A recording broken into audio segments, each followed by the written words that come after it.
Εδώ μαζί μας είναι ο κύριος Γιώργος Αντωνίου, Δημοπράτης. Κύριε Αντωνίου, καλώς ήρθατε. Σας βρήκα. Είστε ο μόνος κατάλογος στον κατάλογο τον επίσημο... Μέχρι σήμερα. Μέχρι σήμερα, Δημοπράτης. Μέχρι σήμερα. Ναι, λοιπόν, θα χρειαστούμε λίγο την βοήθεια σας σε λίγο. Να μας πείτε τι συμβαίνει ή τι θα συμβαίνει με τις δημοπρασίες. Είδαμε προχθές στην Βουλή ότι σε όλη αυτή τη διαδικασία με τα ακίνητα, τις εκποίησεις και όλα αυτά, θα δούμε μπροστά μας σε λίγο και τις δημοπρασίες, και οι δημοπρασίες αυτές θα έχουν κάποιους κανόνες. Υπενθυμίζουμε ότι οι δημοπρασίες θα διεξάγονται από Δευτέρα μέχρι Παρασκευή με εξαίρεση τις δημόσιες αργίες. Έχουμε όλο τον πίνακα εδώ με τι προβλέπεται με βάση αυτό το οποίο συζητείται στην Βουλή. Θα γίνονται σε ειδικούς χώρους σε κάθε ελεύθερη επαρχία της Κύπρου, θα μεταδίδονται μέσω διαδικτύου κτλ. Αλλά να σας αφήσουμε, κύριε Αντωνίου, να μας πείτε εσείς με όσα αυτά, όλα όσα έχετε ακούσει, τι αναμένετε ότι θα γίνει. Καταρχάς, πότε θα γίνεται δημοπρασία? Καταρχάς να πω ότι τον νέο νόμο ακόμα δεν το γνωρίζουμε. Είναι αυτός που συζητείτε, είναι αυτός που ακούσαμε και εμείς από τις ειδήσεις, και ορισμένα στοιχεία μπορώ να τα συγκρίνω με τα υφιστάμενα.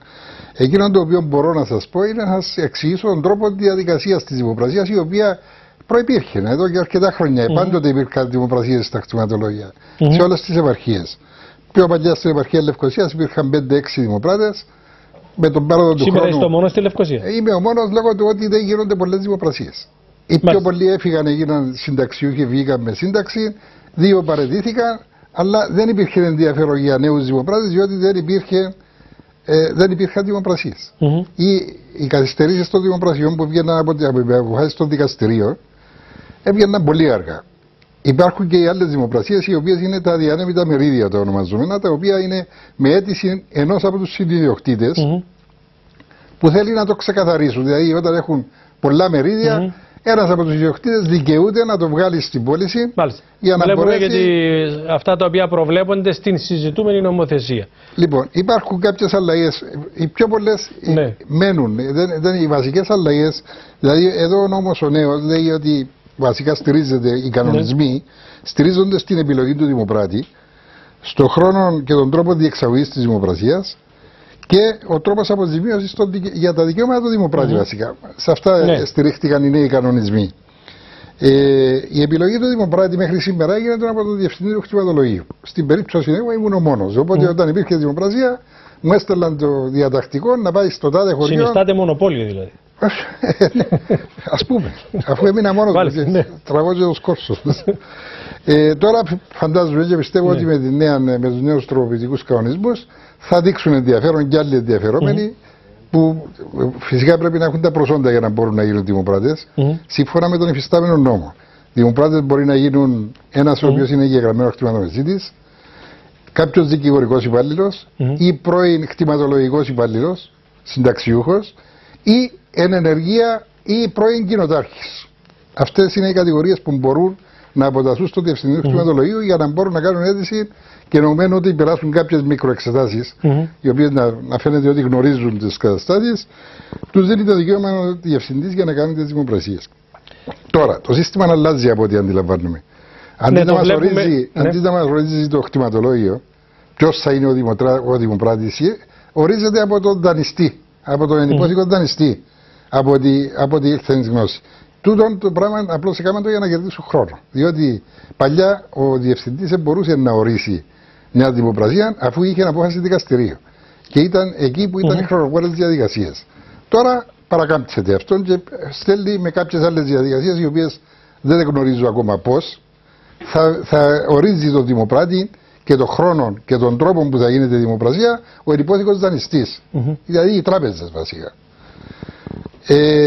Η δημοπρασία η διαδικασία ήταν η ίδια. Στη διαδικασία δημοπρασίας μέχρι στιγμής δικαιούται ο πρώτος ιδιοκτήτης να έρθει να πάρει αγοράσει το ακινήτο? Ο πρώτος ιδιοκτήτης μιλάτε για... Αυτού του οποίου η περιουσία δημοπρατήτων. Όχι, δεν μπορούσε. Μέχρι σήμερα δεν μπορούσε αυτός που δημοπρατεί. Τώρα από αλλάζει. Θα μπορεί. Τώρα αλλάζει. Θα μπορεί και όχι μόνο αυτό, θα μπορεί να υποδείξει και άνθρωπο ο οποίος σου λέει: κύριε, εγώ έφερα κάποιον ο οποίος ενδιαφέρεται να το αγοράσει πριν την διεξαγωγή της δημοπρασίας. Οπότε, αν πληρώσει το οφειλόμενο ποσό, θα πρέπει να σταματάει η δημοπρασία. Τουλάχιστον έτσι αντελήφθηκα από τους νέους κανονισμούς. Η διαδικασία φυσικά, η οποία υπήρχε και υπάρχει μέχρι σήμερα, το κτηματολόγιο, μου στέλνει εμένα μια αίτηση, έναν διατακτικό που μου λέει στις 25 του Ιούλη να πάσεις στο χωριό τάδε η ώρα 10:30 να διεξάγεις την τάδε δημοπρασία με τα στοιχεία των κτημάτων. Μάλιστα. Οπότε εγώ είμαι υπόχρεος να πάω στον τόπο της δημοπρασίας να εκτελέσω τη δημοπρασία. Με τη λήξη, στη δημοπράτηση υπάρχει το άλλο το διατακτικό, το οποίο είναι η έκθεση της δημοπρασίας. Η οποία εγώ είμαι υπόχρεος κάθε πλειοδοσία που θα έχω να αναγράφω το όνομα, τη διεύθυνση, το τηλέφωνο, ταυτότητα αυτού που κάνει την πλειοδότηση. Και τον αριθμό, το ποσό που πλειοδοτά και τον βάζω και υπογράφει. Διότι παλιά, όταν υπήρχαν τρομερές ζητήσεις, μπορεί να είχα μέχρι 200 άτομα τα οποία έρχονταν και πλειοδοτούσαν. Ήμουν υπόχρεος να γράψω όλους και να τους βάλω να υπογράψουν. Στις ταινίες, βλέπουμε, στις ταινίες που βλέπουμε στην τηλεόραση. Δεν έχουν καμία σχέση. Εντάξει, εμείς βλέπουμε κάποιον κύριο με ένα σφυρί που λέει ποιος περισσότερα και χτυπά το σφυρί και τελειώνει η υπόθεση. Εντάξει, αυτό το κάνουμε. Είναι πιο τυπική διαδικασία, πρέπει να υπογράψεις. Φυσικά, πάντοτε ζητάω ο δημοπράτης, είναι μέσα στις υποχρεώσεις του να ζητά να εξεύρει την πιο ψηλή τιμή που μπορεί να βρει από τους παρευρισκομένους, αυτούς που ενδιαφέρονται. Πέστε μας πριν σας ευχαριστήσουμε, κύριε Αντωνίου. Ανησυχάτε εσείς με αυτά τα οποία βλέπετε και γίνονται? Πιστεύετε ότι θα ξεπουληθούν περιουσίες του κόσμου?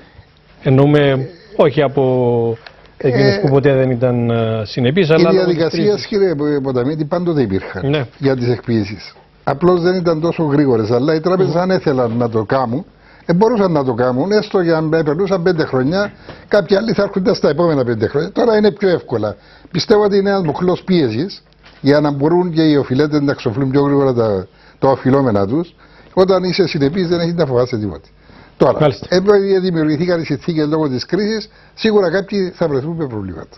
Εύχομαι να είναι αλαφριά τα προβλήματα. Ευχαριστούμε πάρα πολύ και μόλις προχωρήσουν, που ελπίζω να μην προχωρήσουν καθόλου, δηλαδή να μην πουλούνται οι περιουσίες του κόσμου. Αλλά εάν προχωρήσουν, που θα προχωρήσουν, έχουμε την εκτίμηση, θα σας φωνάξουμε. Είναι στον δρόμο.